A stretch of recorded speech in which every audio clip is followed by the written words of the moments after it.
فرماتے ہیں کہ اللہ تعالیٰ تو چاہتا ہے لیبین لکم کہ وہ اپنے حکام تمہارے سامنے کھول کر بیان کرے، ویہدیکم سنن الذین من قبلکم اور پچھلی امتوں کے حالات اور ان کے طریقے بھی تمہارے سامنے بیان کر دے، تاکہ تمہیں پتہ چلے کہ پچھلی امتوں میں جنہوں نے اللہ کے احکام کو فالو کیا ان کو اللہ نے کیسا نوازا، اور جنہوں نے اللہ کی مخالفت کی ان پر کیسے عذاب آئے ہیں۔ تو اللہ یہ بھی چاہتا ہے وَيَتُوبَ عَلَيْكُمْ اور اللہ چاہتا ہے تم پر متوجہ ہو، یعنی تم پر رحم کرے۔ واللہ علیم حکیم اللہ جاننے والا اور حکمت والا ہے۔ واللہ یرید ان یتوب علیکم اللہ تو چاہتا ہے کہ وہ تم پر رحم کرے، تم پر متوجہ ہو، لیکن وَيُرِيدُ الَّذِينَ يَتَّبِعُونَ الشَّهَوَاتِ وہ لوگ جو خواہشات کی پیروی کرتے ہیں وہ چاہتے ہیں ان تمیلوا میلا عظیما کہ تم مکمل سیدھے راستے سے ہٹ جاؤ۔ کیا مطلب کہ پچھلے رکوع میں جو اللہ نے نکاح سے متعلق احکام دیے کہ کن رشتہ داروں سے نکاح جائز ہے، اس پر غیر مسلم یہ اعتراض کیا کرتے تھے، کیونکہ اس زمانے میں ایک طرف یہودی تھے جو بہت ہی غالی تھے، اور عیسائی بھی تھے جو چچا زاد بہن سے نکاح کو بھی جائز نہیں سمجھتے تھے۔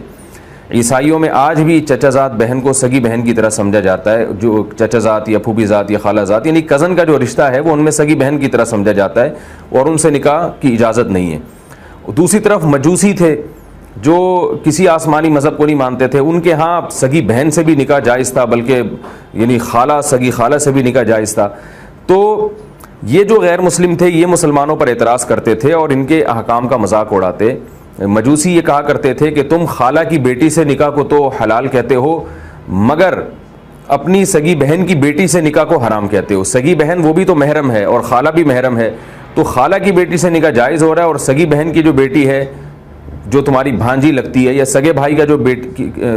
کی جو بیٹی ہے جو تمہاری بھتیجی ہے، اس سے نکاح کو تم کیوں حرام کہہ رہے ہو؟ اس طرح اعتراض کیا کرتے تھے۔ اور نصارہ یہ کہا کرتے تھے کہ جو نصارہ اور یہود یہ کہ کزن سے جو نکاح ہے وہ تو بہن کی طرح ہے۔ تو اللہ تعالیٰ فرماتے ہیں کہ وہ لوگ جو خواہشات کی پیروی کرتے ہیں، یعنی وہ پیغمبروں کی تعلیمات کو فالو کر ہی نہیں رہے ہیں، انہوں نے تو دین میں خود سے یا تو سختیاں ایجاد کر لیں تاکہ زیادہ لوگ ان کو فالو کریں اور کہیں یہ بہت ہی پاکیزہ لوگ ہیں، کیونکہ بعض دفعہ انسان جب دین میں سختی پیدا کرتا ہے تو دیکھنے میں تو لگتا ہے کہ یہ خواہشات کا غلام نہیں ہے، لیکن اس سے مقصد بھی خواہشات کی پیروی ہوتا ہے۔ آپ زیادہ اگر یعنی جس سے ہم یعنی سادہ زبان میں یوں کہہ سکتے ہیں نا کہ زیادہ ایک آدمی گویا فنٹر بننے کی کوشش کرتا ہے، یا ایک آدمی بہت زیادہ یہ شو کرنے کی کوشش کرتا ہے کہ میں بہت زیادہ نیک ہوں، تو وہ خامخواہ کی سختیاں بھی پیدا کرنا شروع کر دیتا ہے، تو اس سے مقصد اللہ کی رضا نہیں ہے بلکہ اپنی خواہشات کی پیروی کی، تاکہ لوگ مجھے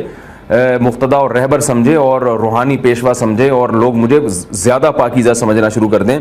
اسی وجہ سے بہت سارے یعنی یہود و نصارہ کے دین میں تحریف کی گئی ہے، بعض چیزیں اللہ نے نرم رکھی تھی اس میں انہوں نے سختی کر دی، بعض چیزوں میں اللہ نے سختی رکھی تھی ان میں خواہشات کی وجہ سے نرمی پیدا کر دی۔ تو اللہ تعالیٰ فرماتے ہیں کہ جو خواہشات کی پیروی کرنے والے لوگ ہیں، چاہے وہ کسی آسمانی مذہب کو مانتے ہوں یا نہ مانتے ہوں، وہ تو یہ چاہتے ہیں کہ تم مکمل سیدھے راستے سے ہٹ جاؤ، لیکن اللہ نے جو تمہیں نکاح کے متعلق احکامات دیے وہ بالکل اعتدال کا راستہ ہے، کیونکہ اللہ تعالیٰ تو تم پر رحم کرنا چاہتا ہے، وہ ایسے قوانین نہیں دینا چاہتا جس میں خامخواہ کی سختی ہو یا بلا وجہ کی چھوٹ ہو۔ اتنی چھوٹ ہو کہ بہن سے نکاح بھی حلال کر دیا جائے، اللہ اس کی بھی اجازت نہیں دے سکتے، اور اتنی سختی ہو کہ کزن جو دور کا رشتہ ہے اس سے نکاح کو بھی حرام کر دیا جائے، اور جس سے نکاح انسان کی فطرت اور نیچر کی خواہش ہے۔ کوئی بھی غیرت مند آدمی کبھی بھی بہن کی طرف نکاح کا سوچ بھی نہیں سکتا، لیکن کزن کا جو رشتہ ہے اس میں مرد کو 100 دفعہ یہ خیالات آتے ہیں کہ یہ میری بیوی بن جاتی تو اچھا تھا، اور اس کو غیرت یعنی اس میں یہ مرد کی نیچر کے بالکل بھی خلاف نہیں ہے۔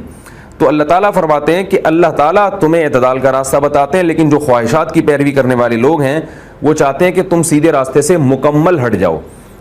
علماء نے بیان کیا کہ سیدھے راستے سے مکمل ہٹنے کا کیا مطلب ہے، تو مطلب یہ ہے کہ بعض دفعہ انسان سیدھے راستے سے ہٹتا ہے عملی طور پر، نظریاتی طور پہ نہیں، یعنی وہ یہ جانتا ہے کہ یہ ہے سیدھا راستہ لیکن خواہشات کی غلامی میں غلط راستے پہ چلتا ہے، یہ بھی اعتدال سے تجاوز ہے۔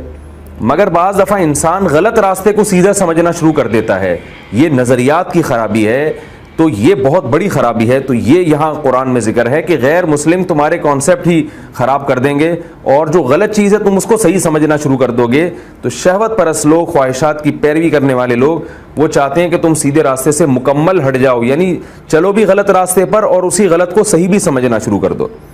جبکہ اللہ کیا چاہتے ہیں، یرید اللہ ان یخفف عنکم، اللہ چاہتے ہیں کہ تمہارے اوپر تم سے بوجھ ہلکا رکھے، یعنی تمہیں آسان احکام دے۔ وخلق الانسان ضعیفا، کیونکہ انسان کو کمزور پیدا کیا گیا ہے۔ تو نکاح کے معاملے میں بھی اسلام نے دونوں چیزوں کی رعایت کی ہے۔ کوئی ایسا حکم بھی نہیں دیا جو غیرت کے خلاف ہو، جیسے سگی بہن سے نکاح کی اجازت نہیں دی ہے، لیکن ایسی تنگی بھی پیدا نہیں کی ہے کہ تمہارے اوپر تم مشکلات میں پڑ جاؤ۔ وہ تنگی کیا ہے کہ تمہیں ایک سے زیادہ شادیوں کی اجازت بھی دی گئی، اور تمہیں مخصوص عورتوں کے علاوہ باقی تمام عورتوں سے نکاح کی اجازت بھی دی گئی، کیونکہ انسان کمزور ہے۔ اگر اللہ نکاح کے معاملے میں سختی کرتے تو تم مصیبت میں پڑ جاتے اور تمہارے لیے زندگی گزارنا مشکل ہو جاتی۔ اسی طرح مہر کے معاملے میں تمہیں تاکید کی گئی تاکہ عورت کے حقوق کی رعایت ہو پچھلے احکام میں، کیونکہ عورت بھی کمزور ہے، اگر اس کو اس کا حق نہیں ملے گا تو وہ بھی یعنی ظلم کا شکار ہوگی اور وہ بھی ڈسٹرب ہوگی۔ اس لیے آگے اللہ تعالیٰ نے فرمایا کہ خلق الانسان ضعیفا، انسان کیا ہے؟ کمزور ہے، لہذا ہم نے انسان کے حقوق کا بھی اپنے حکام میں خیال کیا ہے۔